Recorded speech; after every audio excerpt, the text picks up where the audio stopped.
انفجار القنبلة القذرة وهروب المدنيين من خيرسون. من قال أن امتلاك النووي للحصانة فقط؟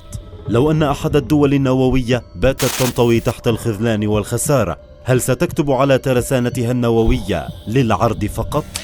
الغرب عامة وبريطانيا تحديدا ينخرطون في ابتزاز روسيا نوويا، وبوتين يصرح أن عقيدة روسيا العسكرية هي عقيدة دفاعية فحسب. لجنة وكالة الطاقة النووية تجهز عدتها للكشف عن الهجوم القذر.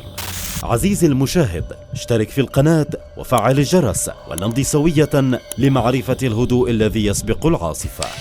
وزارة الخارجية الروسية صرحت بأن أوكرانيا بدأت بتنفيذ خطة استخدام قنبلة قذرة، وطالبت كييف وحلفائها الغربيين بالكف عن الخطوات التي تؤدي بالعالم إلى كارثة نووية.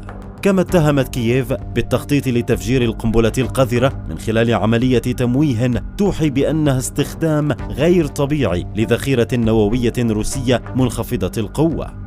قائد قوات الحماية من المواد النووية والبيولوجية والكيميائية بالجيش الروسي الجنرال إيغور كريليوف صرح أن هناك مؤسستان أوكرانيتان لديهما تعليمات محددة لصنع ما يسمى القنبلة القذرة، ودخل عملهما المرحلة النهائية، مؤكدا أن الغرب هو من يمد أوكرانيا بالمواد الأولية لصنع القنبلة المدمرة. فما هي القنبلة القذرة وماذا تختلف عن الذرية؟ القنبلة القذرة، والمعروفة أيضا باسم جهاز التشتيت الإشعاعي، وهو مصطلح يشير إلى أي جهاز تفجير ينشر واحدا أو أكثر من المنتجات السامة كيميائيا أو بيولوجيا. لا يعتبر هذا النوع من القنابل سلاحا ذريا ينتج انفجاره من انشطار نووي أو اندماج، لكنه يتسبب بدمار هائل على نطاق واسع.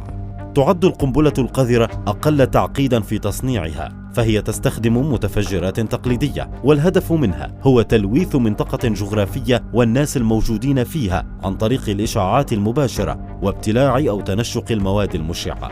وتقول اللجنة التنظيمية النووية الأمريكية إن القنبلة القذرة ليست سلاح دمار شامل، ولكنها سلاح تخريب شامل يهدف إلى التلويث والإخافة. والخطر الرئيسي للقنبلة القذرة مصدره الانفجار وليس الإشعاع. وحدهم الأشخاص القريبون جدا من موقع الانفجار سيتعرضون لإشعاع يكفي للتسبب بمرض خطير فوري.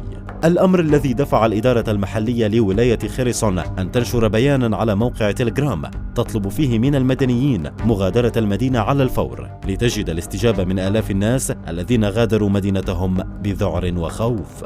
إجراءات اتخذتها الوكالة الدولية للطاقة الذرية. ذكرت الوكالة الدولية للطاقة الذرية التابعة للأمم المتحدة في بيان لها أنها على علم بالتصريحات التي أدلت بها روسيا الاتحادية بشأن أنشطة مزعومة في موقعين نوويين بأوكرانيا، مضيفة أن كلا الموقعين يخضع بالفعل لعمليات تفتيش، وأن أحدهما تم تفتيشه قبل شهر ولم تجد فيه أي أنشطة أو مواد نووية، مع التأكيد بأنها تستعد لإرسال مفتشين إلى موقعين أوكرانيين في الأيام المقبلة. الرد الروسي. وضعت روسيا البجعة البيضاء على أهبة الاستعداد، حيث رصد مشغل الأقمار الصناعية الأمريكي بلانيت لاب حضورا لافتا للقاذفة الروسية الخارقة توبوليف 160، وتحديدا في قاعدة أولينيا التي لا تبعد عن حدود النرويج سوى 20 ميلا. البجعة البيضاء أو تيو 160 أكبر وأثقل طائرة حربية على الإطلاق، وهي قادرة على حمل 40 طنا من الذخيرة على متنها والطيران لمسافة 7500 ميل دون التوقف أو الحاجة إلى التزود بالوقود. وتبلغ قوتها النارية 12 صاروخا نوويا قصير المدى بمعدل يضاهي 3500 كيلومتر.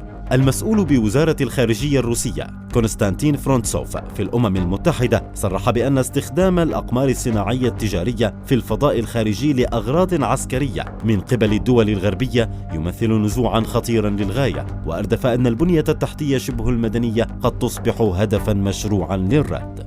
الأمر الذي دفع واشنطن أن تتوعد بالرد بطريقة مناسبة على أي هجوم روسي ضد أقمار اصطناعية تجارية أمريكية. هوة الخلاف تتسع، والتصريحات النارية للدول الكبرى تزيد من شرخ العلاقات، ويبدو بأن الرؤوس النووية باتت حلا لا بد منه. فهل اقتربت ساعة الصفر أم ما زال هناك سيناريوهات جديدة؟